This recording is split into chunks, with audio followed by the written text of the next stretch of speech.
மைக்கம் நேயர்களுக்கு வணக்கம். வணக்கம் சார். வணக்கம். கேள்விக்குள்ளே போயிடலாம். அதுக்கு முன்னாடி 2 நாளாக சப்ஸ்கிரைப் பண்ண சொல்லி கேட்கல.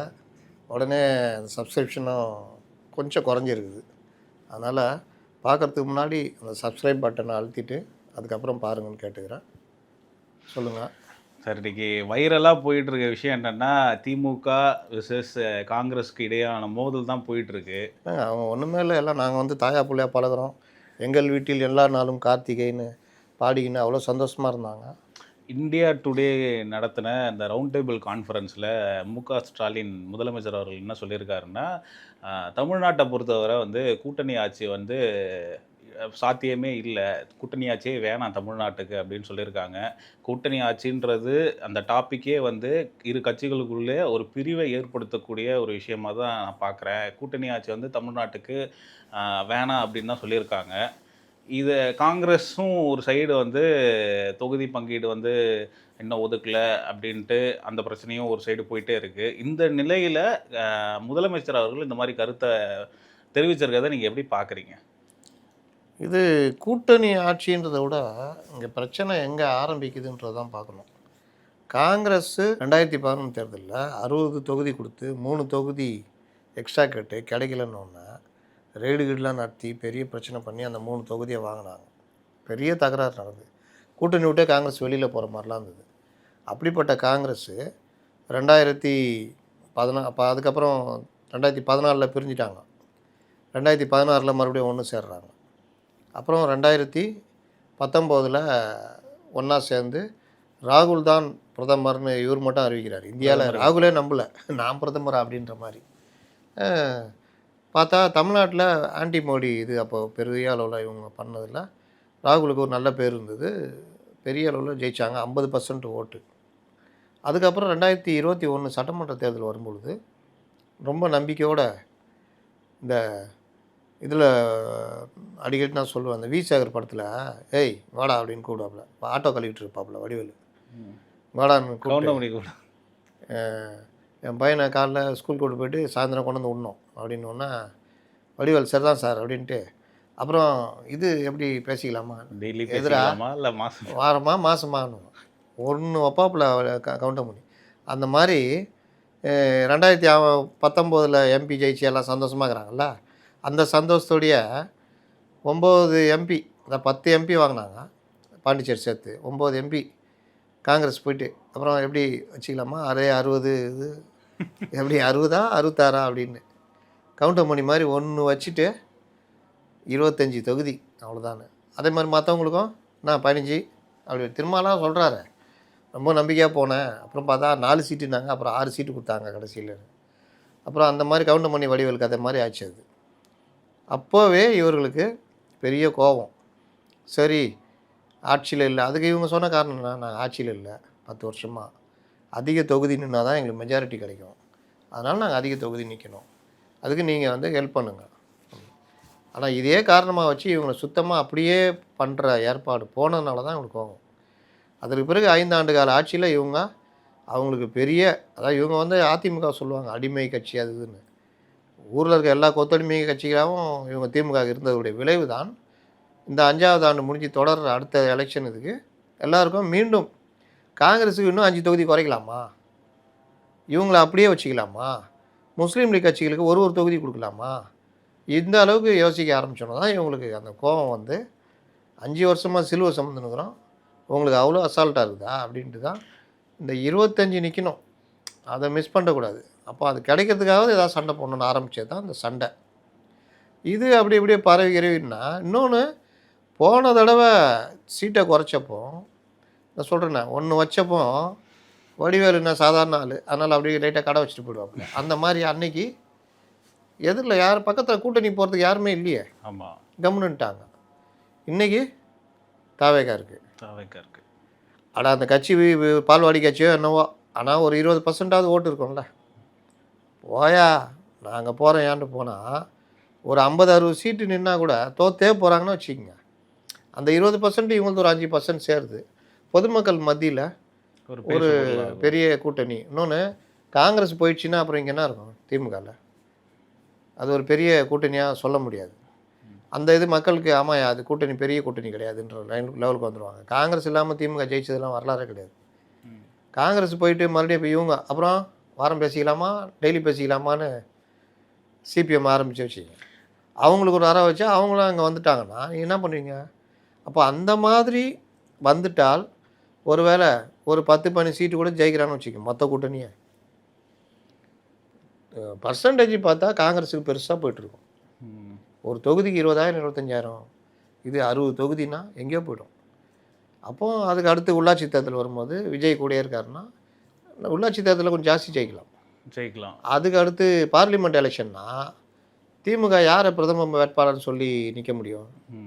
ஆமாம், இந்த சைடும் வந்ததுக்கப்புறம் அந்த சைடு இவங்க 2 பேரும்னா இங்கே காங்கிரஸுக்கு வருது, அங்கே பிஜேபின்னு நிற்கும் பார்லிமெண்ட் எலெக்ஷன். அப்போ அதுலேயும் திமுகவுக்கு பிரச்சனை ஆகிடும். இந்த கேப்பில் என்டிஏ அடிச்சிச்சின்னா திமுக எதிர்கட்சி அந்தஸ்தையும் விட்டு போகிற கண்டிஷன் நேரிடும். அப்போ ஆட்சியே இழக்கிற கண்டிஷன் வருது நம்ம திமிர்த்தனத்தினால, காங்கிரஸை வெளியே தோற்றுறதுனால அப்படின்றத உணராமையே இன்றைக்கி அவங்க ஆணவமாக பேசிகிட்டு இருக்கும்போது காங்கிரஸுக்குள்ளே நாங்கள் எதுக்கு உனக்கு இறங்கி போனோம், எங்களுக்கு இந்த வாய்ப்பு இருக்குது அப்படின்னு ஆரம்பிக்கிறாங்க. ராகுல் பிரவீன் சக்கரவர்த்தி அனுப்பிச்சி வைக்கிறாரு. அவங்களும் விளாட்றாங்க கேமு. அவங்க அரசியல் பண்ணாமல் அவியலாக பண்ணுவாங்க, அதுவும் பண்ணுறாங்க. இது தெரிஞ்சே திமுக இவங்களை இழுத்தடிக்குது. பீகாரில் தோத்தோன்னா வந்து இந்த கப்பல் வேலைக்கு போன கவுண்டமணி மாதிரி நம்பியாட்ட வந்து நிற்பார்ல கவுண்டமணி, அந்த மாதிரி வந்து நின்னாங்க. கிறிஸ் ஜோடங்கர் எல்லாம் 5 பேர் கொண்ட குழு போட்டு ஐயா பார்த்து எதாவது செய்யுங்க ஐயா, உங்கள் கூட தான் நாங்கள் இருக்கிறோம். அன்றைக்கி கூட தாவேகா அதுன்னு பத்திரிகையில் வந்தப்போ கூட இவங்க என்ன சொன்னாங்கன்னா திமுகவுடன் தான் எங்கள் கூட்டணி அறிவிச்சிட்டு தான் அந்த போய் பார்க்குறாங்க சிஎம்ஐ. அதுலேருந்து கிட்டத்தட்ட 2 மாதம் ஆகுது, கண்டுக்கவே இல்லை. ஆனால் அதே முதலமைச்சர் அதே இந்தியா டுடே அந்த பேட்டியில் தான் சொல்கிறாங்க, கூட்டணியில் தான் காங்கிரஸ் இருக்குது. அதாவது திரு ராகுல் காந்தி அவர்களை வந்து நான் சகோதரனை தான் பார்க்குறேன், அவரும் என்ன சகோதரனை தான் பார்க்குறாருன்னு சொல்கிறாங்க. அப்போ சகோதரருக்கு 5 சீட் எக்ஸ்ட்ரா கொடுக்க வேண்டியதானே, ஆட்சியில் பங்கு கொடுக்க வேண்டியதானே சகோதரருக்கு. ஆமாம், ஒருவேளை அழகிரி மாதிரி பார்க்குறாரான்னு தெரில. அழகிரியே ஒரு சகோதரர் தானே, அதனால் அவரை பொறுத்த வரைக்கும் சகோதரர்னா அந்த ரேஞ்சில் வச்சு பார்க்குறாரான்னு தெரில. என்ன விஷயம்னா சகோதரர் தான் பார்க்குறீங்க, பெரிய அண்ணன் மனோபாவம்னு ஒன்று சொல்லுவாங்க. எல்லாம் எனக்கு தான். இப்போ ஒரு ஃபேமிலி இருக்கும், அண்ணங்காரு தம்பிகள்லாம் இருப்பாங்க. தம்பிகள் வந்து அண்ணனுக்கு இந்த எங்கள் வீட்டில் எல்லா நாளும் மாதிரி கம்முன்னு இருப்பாங்க. அண்ணன் சம்பாதிக்கிறதுலாம் அவர் ஃபேமிலிக்கு அவர் குடும்பத்துக்கு வச்சுக்குவார். இவங்களுக்கு எதுவுமே இருக்காது. அண்ணன் தானேப்பா, அண்ணன் பேச்சுக்கு மறு பேச்சு இல்லை. அங்கே ஒரு லேண்ட் வாங்கிறோம், அண்ணன் பேரில் வாங்கினா தான் கரெக்டாக இருக்கும். இங்கே ஒரு ஃபேக்ட்ரி முடிச்சிருக்கேன், அண்ணன் பேரில் வாங்கினா தான் கரெக்டாக இருக்கும். ஒரு கார் வாங்கிக்கிறேன், அண்ணன் பேரில் வாங்கினா தான் கரெக்டாக இருக்கும்.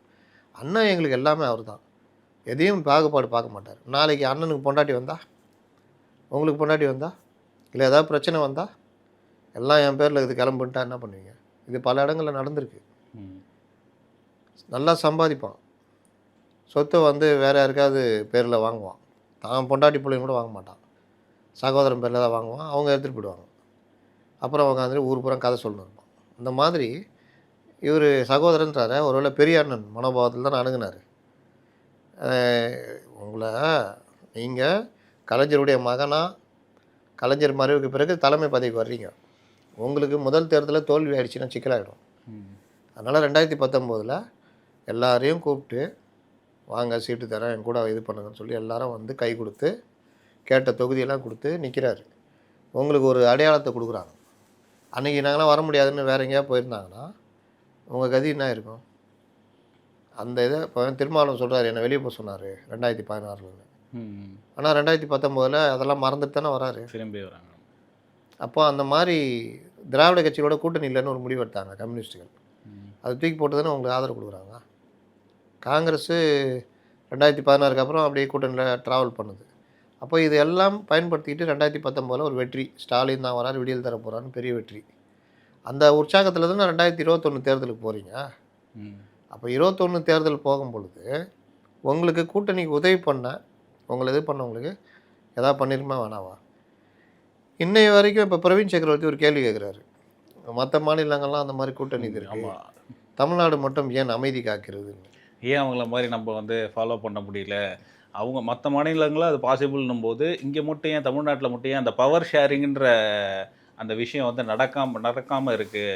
பிரவீன் சக்கரவர்த்தி ஒரு பச்சா அப்படின்னு நிரூபிக்கிறார், அரசியலில் ஒரு குழந்தை அப்படின்னு.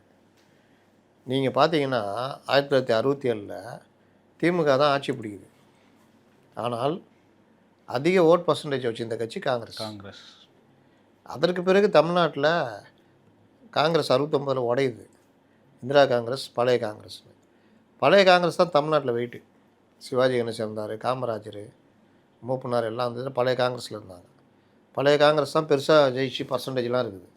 77 4 முனை போட்டி. அதுக்கு முன்னாடியே பழைய காங்கிரஸும் ஒன்று சேர்ந்துடுறாங்க. அவங்க ஒரு போட்டி, எம்ஜிஆர், கருணாநிதி, ஜனதா கட்சி இப்படி. அப்புறம் சிபிஎம் ஒரு காங்கிரஸ் கூட, இது எம்ஜிஆர் கூட, சிபிஐ காங்கிரஸ் கூட இப்படி நிற்கிறாங்க. அதுலேயும் பார்த்தீங்கன்னா பர்சன்டேஜ் வைஸ் பார்த்தா திமுக அதிமுகவோட காங்கிரஸ் ஜாஸ்தி. ஆனால் ஆட்சியை பிடிச்சது அதிமுக. அதுக்கு பிறகும் இவர்கள் வந்து அந்த ஒரு கரெக்டாக கொண்டு போகாமல் எனக்கு என்னன்னு தலைவர்களை மாற்றுறது, அதை பண்ணுறது சிவாஜி கணேசன் ஒரு நல்ல லீடரு. அவரை கடைசி வரைக்கும் காங்கிரஸ் தலைவர் ஆக்கலை, இல்லாத வேலைலாம் பண்ணாங்க. அப்போ இந்த மாதிரி ஒவ்வொரு காலத்துலேயும் அப்புறம் வந்து இவங்களோட சேர்றது, அவங்களோட சேர்றது, இவங்க செய்கிற தப்பு எதுவுமே கண்டுக்கிறது இல்லை. கூட இருந்தால் ஒரு 60 எம்எல்ஏ இருந்தால் போதும், 50 எம்எல்ஏ இருந்தால் போதும், அப்படியே இருக்கிறது. ஒரு காலகட்டத்தில் லீடர்ஷிப் குவாலிட்டி லீடருங்களே குறைஞ்சிடுச்சு. எல்லாம் சுகர் பார்ட்டி ஆயிடுச்சு. அப்புறம் சுகர் பார்ட்டி காங்கிரஸ் ஆனால் என்ன பண்ண முடியும்? இவங்களுக்குள்ளே அடிச்சுக்கிட்டு ஒரு டீம் போய் டிஎம்கே அப்படி ஆதரிக்கும், ஒரு டீம் ஏடிஎம்கே ஆதரிக்கும். சில பேர் டிஎம்கேல ஐக்கியமாகிடுவாங்க. இப்போ பீட்டர் அல்போன்ஸ்லாம் காங்கிரஸில் இருக்கிறவெல்லாம் தீம் பண்ண அவருக்கே தெரியாது. காலைல எழுந்து கார்டை எடுத்து பார்த்துக்குவார், ஓ காங்கிரஸ்காரன் தானே நானுன்னு வச்சுட்டு வருவார். இப்படி இருந்தால் நீ எங்கே போய் கேட்க முடியும்? காங்கிரஸுடைய வரலாறு என்ன?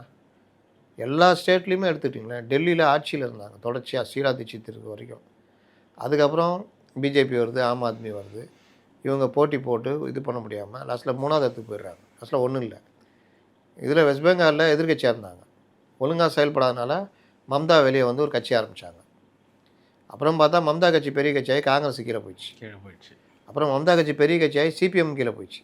அப்புறம் இவங்க 2 பேருமே ஒன்றும் இல்லாமல் போய் இன்றைக்கி பிஜேபியும் மம்தா கட்சியும் இருக்குது. இந்த மாதிரி கேரளாவில் மட்டும்தான் காங்கிரஸ் இருக்குது உயிரோடு இன்றைக்கும். அதான் இப்போ பிஜேபி லைட்டாக உள்ளே பூந்துக்கிட்டு இருக்கிறாங்க. மற்ற எல்லா ஸ்டேட்லையும் எடுத்துகிட்டிங்கன்னா நீங்கள் வந்து அவங்களே நல்லா இருக்குது, நம்ம கட்சி நல்லா இருக்கக்கூடாது, இப்போ என்ன பண்ணலாம், காலை வரலாம். பஞ்சாபில் ஆட்சியில் இருந்தாங்க. கேப்டன் அவர் பேர் நான் அர்மிந்தர் சிங்கை ஒருத்தர் இருந்தார், முதலமைச்சராக இருந்தார். நல்லா பேர் இருந்தது அவருக்கு.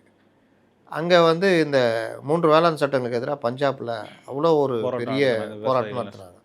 அப்போ அவ்வளோ போராட்டம் நடத்தினா அடுத்த ஆட்சி காங்கிரஸ் தானே தொடரணும். ஐயோ நல்லா இதை கட்சி போராட்டம் நடத்திட்டாரு, கேப்டன் நல்லா பேர் வாங்கிட்டார், தூக்குடா கேப்டன் தூக்கிட்டாங்க. அப்புறம் ஒரு அரமெண்டல் ஒன்று இருக்கும், சிக்ஸர் சித்துன்னு ஒன்று, கிரிக்கெட்லேருந்து காரை கொண்டு போய் அவரை கொண்டு வந்து தலைவராகிறாங்க. அந்த ஆள் இருக்கிறவனெல்லாம் ஆட்சி கலாச்சி எல்லா ஃபர்னிச்சரையும் உடச்சி காங்கிரஸ் ஒரு வழியாகிட்டாப்புல. அதுக்கு பிறகு ஆம் ஆத்மி கட்சி அங்கே வருது. அவன் ஈஸியாக ஆட்சியை பிடிச்சிட்டு போகிறான். ஹரியானாவில் காங்கிரஸ் 42%, பிஜேபி 46%, ஆம் ஆத்மி உள்ளே நுழையிறான் 4%. 10-0ன்னு அடிக்குது 2019 இவங்க பிஜேபி.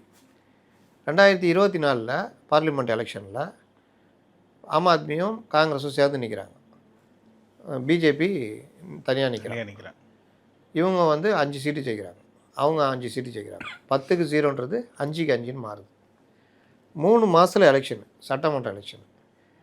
ஒரு நல்ல தலைவராக இருந்தால் என்ன பண்ணுவான்? தேர்தல் வேலைகளை இந்த கூட்டணியை அப்படியே கொண்டு போவாங்க. 46% இருந்தால் ஆட்சியை பிடிச்சிடலான்னு. இது ஆம் ஆத்மி ஆட்சி தோற்றிட்டாங்க. அப்போ இவன் 42 வந்துட்டானா, பிஜேபி 44. எலெக்ஷன் வந்து பிஜேபி ஆட்சி பிடிச்சிச்சு. டெல்லியில் ஆம் ஆத்மி காங்கிரஸ் சேர்ந்தால் பிஜேபி வர முடியாது. அங்கேயும் இதே தகராறு பண்ணி நீ கட்ட, ஒன்றால் நான் கட்ட, என்னால் நீ கட்ட, இந்த மாதிரி கூத்து. பீகாரில் சொன்னல ஓட் ஷோர்னு போய் அந்த சூழ்நிலைக்கு இல்லாத ஒரு கோஷத்தை உருவாக்கி அந்த மக்களுக்கே புரியாது, அங்கே இருக்கிற காங்கிரஸ்காரனுக்கு புரியாது. என்னையா ஓட் ஷோர், இங்கே வந்து என்ன பிரச்சனை ஓடிக்கிட்டு இருக்குது, நீ என்ன உன்னை வந்து உருட்டின்னுக்கிற, திடீர்னு போகிற வர்ற, திடீர்னு லண்டனுக்கு போயிடுற, திடீர்னு வர்ற படகுலேருந்து தண்ணியில் உதிக்கிற, திடீர்னு வர்ற கனடாவுக்கு போயிடுற. பாவம் அந்த ஆள் உங்க கூட கூட்டணி வச்ச பாவத்துக்கு அந்த 75 சீட்டு இருந்து 25 சீட்டு வந்துட்டான். அப்போ வரட்டா அப்படின்ட்டு வந்தாச்சு. யார் ஸ்ட்ராட்டஜிஸ்ட் யார் தெரியுமா? அதுக்கு இந்த பிரவீன் சக்கரவர்த்தி தான் கேட்குறாரு. அவர் தான் இவ்வளோ கூத்தை பண்ணிவிட்டு தமிழ்நாட்டிலையும் மாறி மாறி வச்சு லாஸ்ட்டில் ஒன்றும் இல்லாமல் போய் 6% போயிட்டாங்க. அவர் 12% சொன்னாரே சார் அவர் யார்? பிரவீன் சக்கரவர்த்தி. அவர் சொல்லுவாருங்க, அவர் மேதைங்க, அவர் இன்ட்டு 2 தான் போல் எல்லாருமே. அதனால் அவர் வெள்ளையாகிறவன் போய் சொல்ல மாட்டான்றல, அவர் அந்த மாதிரி தான் பார்க்குறதுக்கு இந்த வடநாட்டுக்கார மாதிரி எல்லாம் போட்டுக்கின்னு பெரிய மெத்த படித்தவர். நான் வந்து அங்கே ஒர்க் பண்ணிக்கிறேன், கூகுளில் இது பண்ணிக்கிறேன், ஆதாருக்கு நான் தான் இது பண்ணேன், அதெல்லாம் பண்ணேன். அரசியல் தெரியுமா? கல அரசியல் தெரியுமா? காங்கிரஸில் மாவட்ட தலைவர் செஞ்சுட்டு போயிடுவான் உன்னை வச்சு. அதனால் அந்த இதெல்லாம் தெரியாதா உளறது. டிவிக்காரனுக்கு இப்போ வேறு பொழுதே இல்லை, யாரையாவது வச்சு பேட்டி எடுக்கணும். ஒருத்தன் உட்காந்து அழுதுனுக்குறான், விஜய் தான் வருவாருன்னு அழுகுறான், அவனையும் பேட்டி எடுத்துனுக்குறாங்க. எஞ்சி டான்ஸ் ஆடுறான், அதையும் எடுக்கிறாங்க. நம்ம ஊர் அந்த மாதிரி இல்லாட்டி வாட்டர் மிலன் ஸ்டார் மாதிரி எல்லாம் ஆளாகிட்டு இருப்பாங்களா? அந்த மாதிரி இவர் பிரவீன் சக்கரவர்த்தி வராரு. இவருக்கும் தமிழ்நாடு காங்கிரஸுக்கும் என்ன சம்மந்தம்னு செல்வப்பிறந்தே கேட்டார். ஆனாலும் வந்து அவர் பேட்டி கொடுத்துனுக்கிறாரு, எல்லாம் பண்ணுறாரு. என்ன கேட்குறாரு? தமிழ்நாடு மட்டும் ஏன் பொறுத்து கொள்கிறது? நீ ஒரு 18% வாங்கு, 20% வச்சுக்கிட்டு முறை. அப்படி வாய்ப்பு இருந்தப்பெல்லாம் கம்முன்னுட்டீங்க, 60 சீட்டு கொடுத்தா போதும் அப்படி இப்படின்னு. அதான் மாணிக்கம் தாகூர் என்ன சொல்கிறாங்க அப்படின்னா, கூட்டணி ஆட்சியா இல்லை வந்து தனி கட்சி ஆட்சியான்றது மக்கள் தான் முடிவு பண்ணுவாங்க. ஏன்னா 2021 தேர்தலில் 25 சீட்டு போட்டிக்கிட்டு 18 சீட்டை வந்து ஜெயித்தோம். அதே மாதிரி ஒரு சைடு இது இருக்கட்டும், இன்னொரு சைடு 2006 தேர்தலில் திமுக வந்து மெஜாரிட்டி இல்லாமல் 96 சீட்டோடு தான் ஜெயித்தாங்க. நாங்கள் கூட்டணி ஆட்சியோடு சேர்ந்து மைனாரிட்டி ஆட்சி தான் அமைச்சாங்க. ஸோ அப்படி இருக்கும்போது அப்போது கிடைச்ச சான்ஸை வந்து விட்டுட்டோம் அப்படின்ட்டு விட்டுட்டோம் விட்டுட்டோம்னு சொல்லியிருப்பாரு. உங்களுக்கு விட்டுட்டோன்னு காதில் விழுந்துச்சு. விட்டுட்டோம் அப்படின்னு சொல்லிட்டு இப்போ சொல்கிறாங்க. அதாவது அப்போ நடந்த ஒரு விஷயத்துக்கு இப்போ ஃபீல் பண்ணிகிட்டு இருக்கதா சொல்கிறாங்க. ஏன்னா தொடர்ச்சியாக திமுக மேலே குற்றச்சாட்டுகளை வைக்கக்கூடிய ஒரு ஆளாக மாணிக்கம் தாகூர் சமீப காலமாக இருந்துட்டு வராங்க. காங்கிரஸ் இளங்கோன்னு ஒருத்தர் இருந்தாருங்க, அவர் இறந்துட்டார். அப்போ அந்த இடத்துக்கு யாராவது வேணும்ல. மணிசங்கர் ஐயர்னு ஒருத்தர் இருந்தார். அவர் என்ன தமிழ் பேசுகிறாருன்னு தெரியாது. அவர் பேசலாம் பார்த்தீங்கன்னா ஏதாவது வடநாட்டுக்கார் தமிழ் பேசுகிறேன்னு வச்சுக்குவோம். அவர் மயிலாடுதுறைக்கார். அந்த இடத்துக்கு ஒரு ஆள் வேணும்ல. அதுக்கு இந்த இவர் என்ன சக்கரவர்த்தி, பிரவீன் சக்கரவர்த்தி, அவரும் அதே மயிலாடுதுறை. நம்ம ஆள் என்ன பண்ணிட்டாப்புல, இவர் நம்ம செல்வ பிறந்தகை பிரவீன் சக்கரவர்த்தி தமிழ்நாட்டுக்காரே கிடையாதுட்டாப்புல. அப்புறம் பக்கத்து தலைவரை மயிலாடுதுறை தான், பார்த்தா வடநாட்டுக்கார மாதிரி அப்படி தான் இருப்பார், ஆனால் மயிலாடுதுறை. ஓ அப்படியா? அப்போது இந்த அந்தந்த இடத்த யாரும் ஃபில் பண்ணோம்ல, அதுக்கு தான் இந்த டிக்கெட்டுங்கெல்லாம். இப்போ காங்கிரஸில் மட்டும்தான் ஆளாளுக்கு பேசுவாங்க. ஒருத்தர் ஒன்று சொல்லுவார், மாநில தலைவர்னு ஒருத்தர் இருக்காரு, அவர் ஒரு கருத்து சொல்கிறாரு, அவர் இருப்பார். முன்னெல்லாம் உள்ளே அடிச்சுக்குவாங்க. அமைதி படையில் ஒருத்தர் ரொம்ப பேசியிருக்கான மைக் ஆஃப் பண்ணுறான்னு செருப்பு கழட்டி மணிவண்ணன் அடிப்பார் தெரியுமா? அது மாதிரிலாம் அதோட மோசமாலாம் நடக்கும். பேசிட்டு போது சேர் இங்கேருந்து பறக்கும், சேரை உடச்சி போட்டுருவாங்க. வாரம் அந்த வண்டிக்காரன் வந்துடுவான். பழைய பேரிச்சம்பழத்துக்கு பித்தளை பிளாஸ்டிக் வாங்குறது என்னன்னா உள்ளேருந்து எடுத்து போடுவாங்க. அந்த அளவுக்கு ஒருத்தர் நல்லா உள்ளே போவார். வரும்போது பார்த்தா முதுகுலாம் கிழிஞ்சி சட்டையெல்லாம் கிழிஞ்சி வெளியே வருவார். இந்த கூத்துலாம் நடக்கும். அதுக்கப்புறம் வந்து கேஎஸ் அழகிரி இவங்கெல்லாம் வந்த அப்புறம் அதெல்லாம் குறைஞ்சிச்சு. எப்பா வார்த்தையில் மட்டும் சண்டை போட்டுங்கப்பா, கையிலெல்லாம் சண்டை போடாதீங்கப்பான்னு. அதனால் குறைஞ்சி போடணும். அப்புறம் இந்த மாதிரி நீ என்ன தலைவர் சொல்கிறது, நான் வாரில் ஏதாவது பேசுவேன். குஷ்பு ஒரு தடவை இருந்துக்கின்னு கட்சியில் இருந்துக்கின்னு பொது சிவில் சட்டத்தை நான் ஆதரிக்கிறேன்னு பேசினுக்கிறாங்க. அந்தம்மா பேட்டி கொடுத்துனுக்குறாங்க. அப்போ திருநாவுக்கரசு தலைவர். அப்போ திருநாவுக்கரசை கேட்டப்போ அவர் சொன்னார், அது அவங்க கருத்து. ஏன்னா பொது சிவில் சட்டம் யார் காங்கிரஸு கடுமையாக எதிர்க்குது, பிஜேபி கொண்டு வர சட்டம், அதை ஆதரித்து இந்த மாதிரி பேசியிருந்தாங்க. கட்சி லாஸ்ட்டில் பிஜேபிக்கே போய் சேர்ந்துட்டாங்க. இப்போ பிஜேபி தானே இருக்காங்க. அப்போது இன்னைக்கு சொல்லியிருக்காங்க காங்கிரஸ் கட்சி இந்த தேர்தலில் காணாமலே போயிடும் அப்படின்ட்டு இருக்காங்க. யார்? குஷ்பு தான் சொல்லியிருக்காங்க. என்னன்னு தெரில, அவங்களுக்கு ஏதாவது கண்டுபிடிச்சிருப்பாங்கன்னு நினைக்கிறேன். இதில் என்ன விஷயம்னா, இந்த மாதிரி தலைவர்கள் நிறைந்த கட்சி தான் காங்கிரஸ். இப்போ சீட்டு பிரச்சனையை ஆட்சியில் பங்கு பிரச்சனையாக மாற்றுறாங்க. விஜய் சொன்னப்போ கூட இவங்க பெருசாக பேசிக்கல. விஜய் தானே ஆரம்பிச்சு விட்டுது ஆட்சியில் பங்கு அதிகார பகிர்வுன்னு. அதான் சார், இப்போது ஒருவேளை கூட்டணி உடஞ்சி காங்கிரஸ் வெளில வந்து தாவைக்கா கூட வந்து சேருதுன்னு வச்சுப்போமே, ஆல்ரெடி இருக்கக்கூடிய சதவீதம் வந்து குறையுமா இல்லை வந்து அதிகரிக்குமா வரும் காலங்களில்? ஒருவேளை இது முதல்ல காங்கிரஸ் வெளியே வராது, அதில் உறுதியாக இருந்துக்குங்க. ஒருவேளை மானரோசம் வந்து வெளியில் வந்துட்டாங்க வச்சுக்கோங்க, அவங்க வந்து இருக்கிற வரைக்கும் தான் திமுகவுக்கு ஒரு அடையாளம்.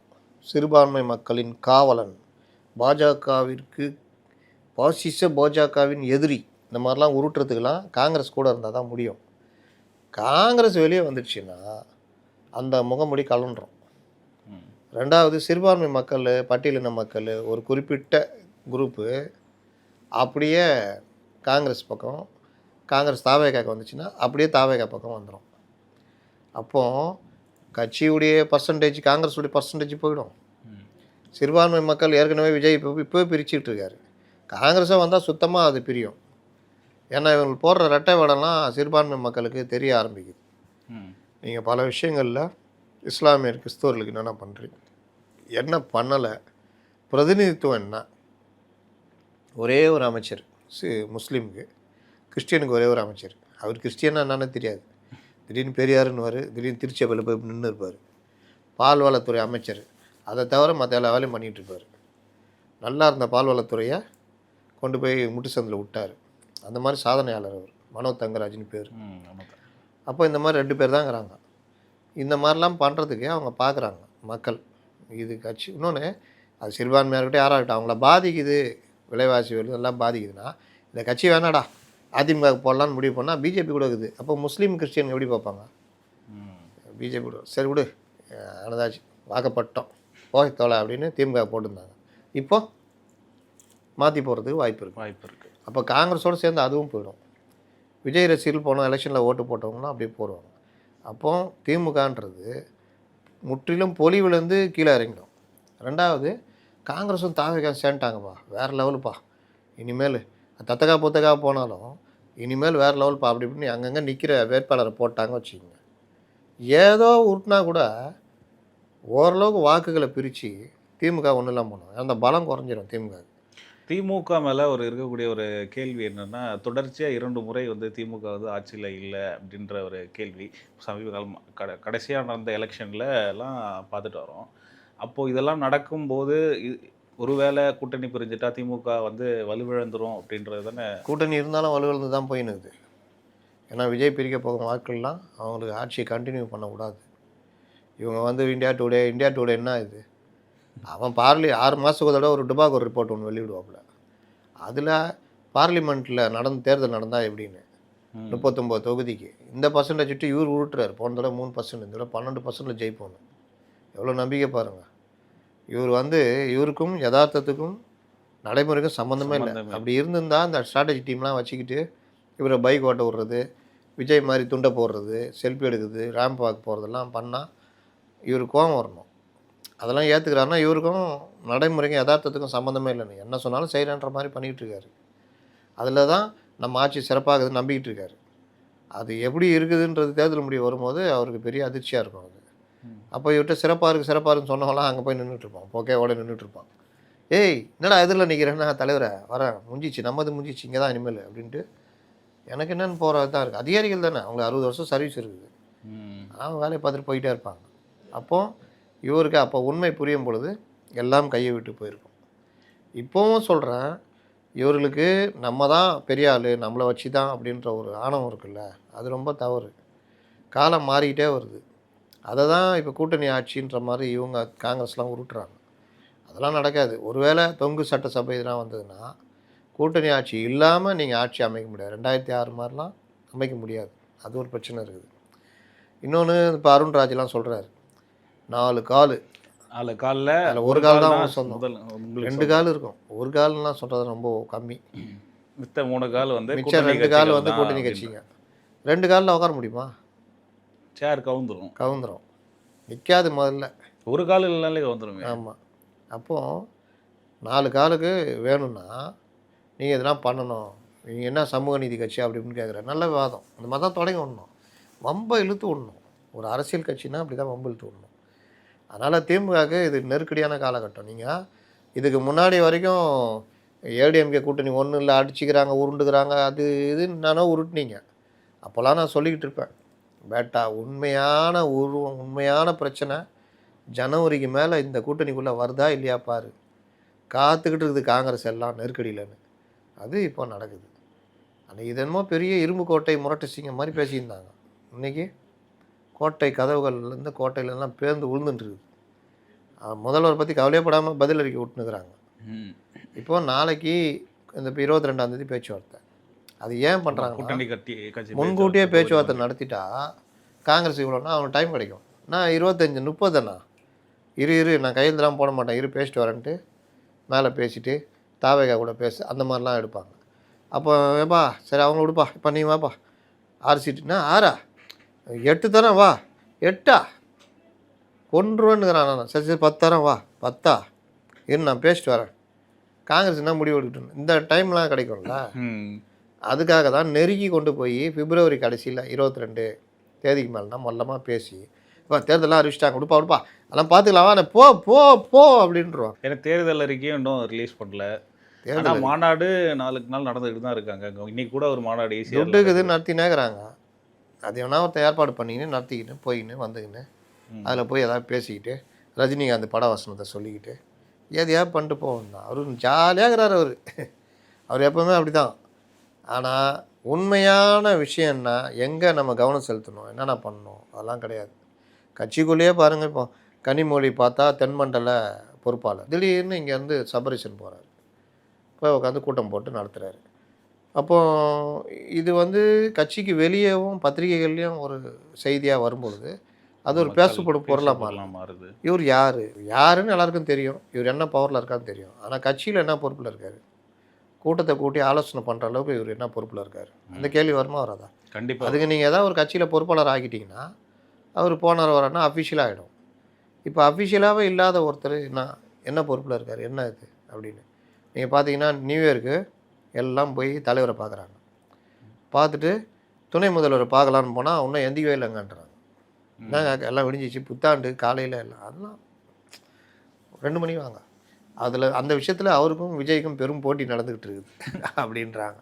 எந்திக்கிறது லேட்டாக ஆகிடுச்சு. விஜய் பார்த்துட்டீங்களா, நீங்கள் எவ்வளோ பெரிய தலைவனார், 2 மணிக்கு மேலே தான் நான் மாலை போடுவேன். இவரும் அப்படி தான், வெள்ளமே வந்தாலும் நான் அதுக்கேற்ற மாதிரி தான் வருவேன் அப்படின்னு. புத்தாண்டே வந்தாலும் நான் சொல்கிற டைம் தான் நீ என்னை பார்க்கணும். இந்த காலையில் அதிகாலை 7 மணிக்கு ஒத்துக்க மாட்டாங்க. அடுத்து எங்கே போகிறாங்க, நேராக மாப்பிள்ளை வீட்டுக்கு போயிடுறாங்க. அவர் காலைல 4 மணிக்கு எழுந்துச்சி சைக்கிளிங் போயிட்டு உடலை கட்டுக்கோப்பாக வைத்துக்கொண்டு இந்த டீம் எல்லாம் அங்கே போய் அவரை போய் பார்த்துட்டு வருது. அப்போ நீங்கள் என்ன கேட்பீங்களா, ஏய் என்னப்பா அவங்க போய் பார்க்குறாங்கன்னு? ஊருக்கே தெரியும் பவர் பாயிண்ட்டுன்னு. ஆனால் கட்சி கூட்டம் நடத்துகிறீங்க, ஆலோசனை பண்ணுறீங்கன்னா கேட்க தானே வரும், கேள்வி வருமா? அப்போ கனிமொழிக்கு வருத்தம் வருமா வராதா? என்னடா இது நம்ம பண்ணுறோன்னு. சரி, கனிமொழி மண்டலத்தில் போய் இவர் உட்காந்து இது பண்ணுறாங்கன்னா அப்போ கனிமொழி மேலே ஏதோ ஒரு சந்தேகம் வந்திருக்கு, அவங்க அப்பராண்ட் எடுக்கிறாங்க, அதனால தான் இவர் போய் அதில் நுழையிறாரு அப்படின்னு ஒரு இது வருமா வரும். அவங்க முடிவுகளில் ஒரு தலையிடுறாங்க, அந்த பிரச்சனை. இப்போ இது எல்லாம் சேர்ந்து தான் கட்சிக்குள்ளே இன்னும் ஓடிக்கிட்டே இருக்குது, பிரச்சனைகள் ஓடிக்கிட்டே இருக்குது. இதில் வெளியில் இந்த பிரச்சனைகள் ஓடுது. இதெல்லாம் எங்கே போய் முடியுமோ தெரியாது. இதில் கொஞ்சம் தப்பான முடிவு எடுத்தாங்கன்னா காங்கிரஸ் தாவேகா பக்கம் தான் வந்துச்சுன்னா ஜெயிக்கிறாங்களோ இல்லையோ பெரிய அளவில் சேதத்தை திமுகவுக்கு பெரிய சேதத்தை உண்டு பண்ணுவாங்க. ஏன்னா வர்றதுக்கு வாய்ப்புகள் இருக்கா? கிடையாது, வாய்ப்பு ரொம்ப கம்மி. இதை சீமான் சொன்னது மாதிரி நான் ஆரம்பத்தில் நான் சொல்லிகிட்டு இருக்கிறேன். காங்கிரஸ் தாவேகாவை பயன்படுத்திக்கிட்டு திமுகவை மிரட்டி அந்த பஸ்ஸில் போயிடுவேன். நான் சொல்கிறேன், வாயா டிரைவர் சீட்டு பக்கத்தில் சீட்டுக்குது, டிரைவர் சீட்லேயே கூட உக்காந்திக்க அப்படின்னு, இந்த பஸ்லேயே வா அப்படின்னு ஏதாவது ஏற்படும் அந்த மாதிரி. இல்லை அந்த பஸ்ஸில் போயிடுவேன், இல்லை வா 10 ரூபா குறைச்சி தரேன். இப்படி மிரட்டி காரியம் சாதிக்கிற வேலையை காங்கிரஸ் பண்ண பார்க்குது. இவங்க நினைக்கிற மாதிரி யாருமே அவங்களுக்குள்ளேயே பேசிட்டாங்க. கூட்டணி நாங்கள் இப்போல்லாம் ஒத்துக்கிட்டோன்னா அதிமுக ஒத்துக்கலை, நாங்கள் என்னென்னவோ நரேட்டிவ் செட் பண்ணோம், ஒன்றும் வேலைக்கு ஆகலை. என்டிஏ அலைன்ஸுனால உடனே கூட்டணி அரசு தான் அப்படின்லாம் உருட்டினாங்க. ஆனால் இங்கே கூட்டணி தான் வேணும்னு காங்கிரஸ் சொல்லுது. எந்த பத்திரிக்கைனா பெருசாக விவாதம் நடத்துகிறானா பார்த்தீங்களா? அங்கே யாருமே அப்படி பேசலை. என்டிஏ அலைன்ஸ் ஆட்சியை பிடிக்கும் அப்படின்னா பாரு நீ கூட கேட்டாங்க நயினார் நாகேந்திரன் அவர்கள்ட்ட கேட்கும்போது என்ன சொன்னாங்க, நாங்கள் அப்படிலாம் எதுவும் டிமாண்ட் வைக்கல, கூட்டணி ஆட்சி தான். அது இங்கே செட் பண்ணி அனுப்புறது இங்கே பரவினுக்குதுல, அங்கே போய் கேளு, அது ஒரு விவாத பொருளாக மாற்றி என்ன பண்ணி விவாதமாக கிளம்பவே இல்லை. ஆனால் இங்கே எதுவுமே பண்ணாமையே அடிச்சிக்கிறாங்க. ஆனால் விவாதங்கள் கிளம்பவில்லை. டிபேட் போவாங்கன்றீங்க, போக மாட்டாங்க. என்ன நடக்கும் ஏது நடக்கும் அப்படியே சாப்பிட்டா. அதனால் இந்த விவகாரம் திமுகவுக்கு நெருக்கடி ஏற்படுத்தியிருக்கு.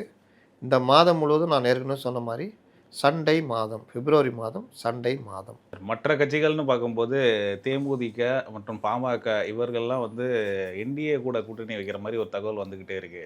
ஏன்னா திமுக அமைச்சர் வந்து தேமுதிக கட்சிலாம் என்கிட்ட கேட்காதீங்க, பெரிய கட்சி எதா இருந்தால் என்கிட்ட கேளுங்க அப்படின்னு சொல்கிறாங்க. அப்போ திமுகவில் தேமுதிக இணையறதுக்கு வாய்ப்பு இல்லைன்ட்டு எடுத்துக்கலாமா? திட்டுறாங்கன்னா என்ன அர்த்தம்? அதானே.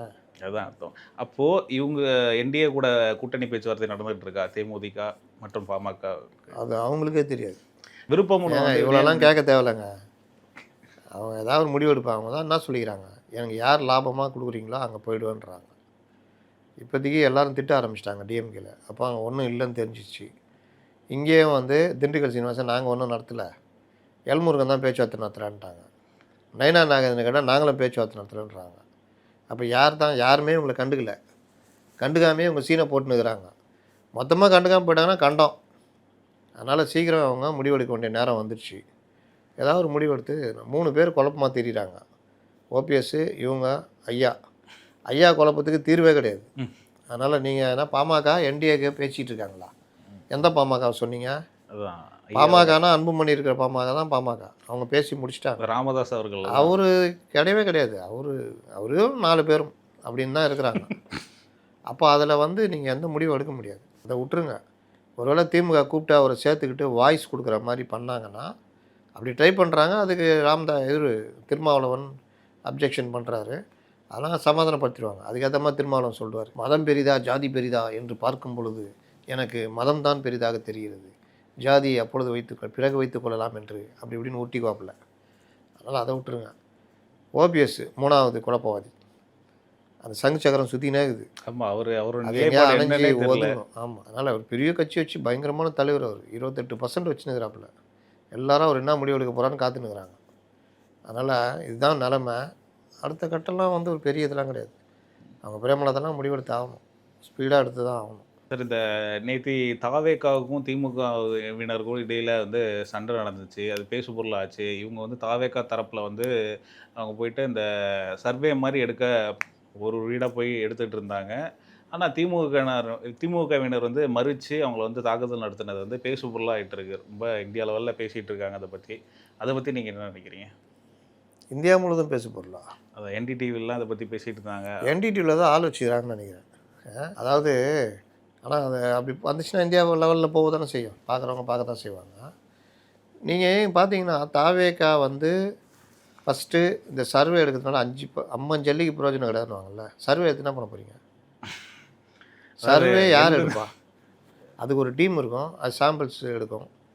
அவங்களுக்கு தெரியும். நீங்கள் இப்போ கட்சிக்காரன் கேட்டால் கூட எந்த கட்சியும் இல்லைங்க, நான் பொதுவாக எடுக்கிறேங்கன்னுவாங்க. சர்வே எடுக்கிறவங்க அப்படி தான் எடுப்பாங்க. ஆனால் கட்சிக்காரனே போய் சர்வே எடுக்கிறதுலாம் அந்த காமெடிலாம் தாவேகாவில் மட்டும் தான் நடக்கும். சரி, எடுத்து என்ன பண்ண போகிறீங்க? தாவேகாவே வராதுங்கன்னு சொல்லிட்டாங்க, என்ன பண்ணுவீங்க? இல்லை தாவேகா தான் பெருசாக வரும் அப்படின்னு சொன்னால் என்ன பண்ண போகிறீங்க? சந்தோஷப்பட்டுக்குவீங்களா? விசில் அடிப்பாங்க. அதான் சர்வே எடுக்கிறது தான் உங்கள் ஆளுங்க கேட்குறாங்க. இவரை கேட்டால் 34%, இன்னொருத்தரை கேட்டால் 42ன்னுவார், ஒருத்தர் 18ன்னுவார், ஒருத்தர் 27ன்னுவார். இதுதான் அவங்க லட்சணம். இதில் போய்கிட்டு ஒரு அம்மா 4 மாத கர்ப்பிணியா இந்த மாதிரி ஆர்வ கோளாறுங்க மாட்டிக்கின்னு பிரச்சனை ஆகிட்டு கடைசியில் கட்சி தலைவர்லாம் கை விட்டு அவன் வேலையை பார்த்துட்டு போகும்போது வாழ்க்கையை தொலைச்சிட்டு நிற்பாங்க. வேலைக்கு போக முடியாது. இப்போ அங்கே பாருங்கள், எதிர் சைடில் ஒரு 3 பெண்கள் எங்களை அடிச்சிட்டாங்க, தாவேக்காக ஓட்டு போடுன்னு அடித்தாங்களாம். உலகத்துலேயே இந்த மாதிரிலாம் காட்சிகள்லாம் தமிழ்நாட்டில் மட்டும் தான் நடக்கும். எங்கள் கட்சிக்கு ஓட்டு போடணுன்னு கெஞ்சி ஊற்றி காலிலலாம் விழுவான். உளியாயோ 8 ஓட்டுக்குதியா பொத்துன்னு உளியா அப்படின்வான். அவன் போனவன் தான் அந்த பொம்பளை நான் திட்டினேன், அதெல்லாம் அதுக்கே அடையாளம் தெரில, கம்முன்னு காலில் விழுந்துரு அப்படின்னு. ஐயா ஏம்மா தாயே 8 ஓட்டுக்கு பார்த்து போடுங்கம்மா, இப்படி தான் போவோம். கரெக்டாக? ஆமா. அந்த தெருவிலே அவ்வளோ ரவுடித்தனம் பண்ணு இருப்பான். அந்த டைமில் பார்த்தா வெள்ளை வேஷ்டி வெள்ளை சட்டை போட்டு நின்று இருப்பான். அம்மா தாயே பார்த்து போடுங்கம்மா அப்படி இப்படின்னு. அப்போது இந்த மாதிரி தான் ஓட்டு கேட்டு பார்த்துருக்கோம். பலான்னு ஒன்று வச்சு எந்த கட்சிக்கு போட போகிற? இன்னொரு அடி அந்த கட்சிக்கு, மறுபடியும் அடி தாவேக்காக போடு. இன்னொரு அம்மா சொல்கிறாங்க, தம்பி எதுக்குப்பா அடிக்கிற? எதுக்கு அடி? நான் உனக்கு எது சொல்கிறேன்? என்னப்பா பப்ளிக்கு நான் கேட்குறேன்னு சொல்லுப்பா. தாவேக்காக ஓட்டு போட சொன்னால் போட மாட்டாங்க சொல்லிட்டு ஒரு அடி. என்ன நீ இந்த மாதிரிலாம் பண்ணுற, அநியாயம் பண்ணுறப்பானா அவங்களுக்கு ஒரு அடி. லாஸ்ட்டில் 3 பேரும் போய் ஹாஸ்பிட்டலில் அட்மிட்டு. புகார் என்ன கேட்டால் அடித்தாங்க, என்னை போட்டு அடித்தாங்கன்னு. இவங்க நிரூபிக்கன்னா அங்கே சிசிடிவி எதாவது இருந்தால் தான் உண்டு, இல்லாட்டி அவங்க சொல்கிறது தான் வாக்குமூலம். அப்போ இந்த மாதிரி காமெடிலாம் நடந்துகிட்டு இருக்குது. இவங்களுக்கு அரசியல்னா என்னன்னு இப்போ திமுக கற்றுக் கொடுக்க ஆரம்பிச்சிச்சு லைட்டாக. இன்னும் போக போக பல அரசியல் தேர்தலில் இருக்குது. ம். இது தெரியாமல் ஆர்வ கோளாறுல போயிட்டு இப்போ என்ன சாதிச்சிங்க? திமுகவுக்கும் என்ன பிரச்சனைனா, சர்வே ஏன் எடுக்கக்கூடாதுன்னு ஒரு கேள்வி வருதுல்ல. ம். சர்வே எடுக்கக்கூடாதுன்னு ஏதாவது சட்டம் இருக்கா? சர்வே எடுக்கக்கூடாது. ஏன்னா எந்த அளவுக்கு ஒரு அந்த கட்சி ரீச் ஆயிருக்குன்றத தெரிஞ்சுக்கலான்றதுக்கு. ஏங்க அது தெரிஞ்சு நான் முதல்ல சொல்லிட்டேன். அது தெரிஞ்சுக்கிறது வழி இது கிடையாது. அதுக்கு நீங்கள் ஏதாவது ஒரு டீம் போட்டு அவங்க மூலிமா ஒரு பத்திரிகையாளர் மாதிரி இல்லாட்டி ஏதாவது ஒரு சாம்பிள் டீம் மாதிரி ஏதாவது போய் எடுப்பாங்க. அப்படி தான் எடுப்பாங்க. எல்லா கட்சியும் அப்படி தான் எடுக்கிறான். இன்னொன்று அவங்களுக்கு தெரியுங்க நிலைமை எப்படி இருக்குன்னு. இந்த சர்வே கட்சிக்காரன் போய்கிட்டு நீ யாருக்கு ஓட்டு போட போகிறேன்னா, நீங்கள் தோளில் துண்டை போட போனால் தம்பி உனக்கு தான் பண்ணுவான். விஜய் என்ன மாதிரி பண்ணுறாரு தெரியுமா? வேறு லெவலில் பான்ட்டு போயிட்டே இருப்பான்.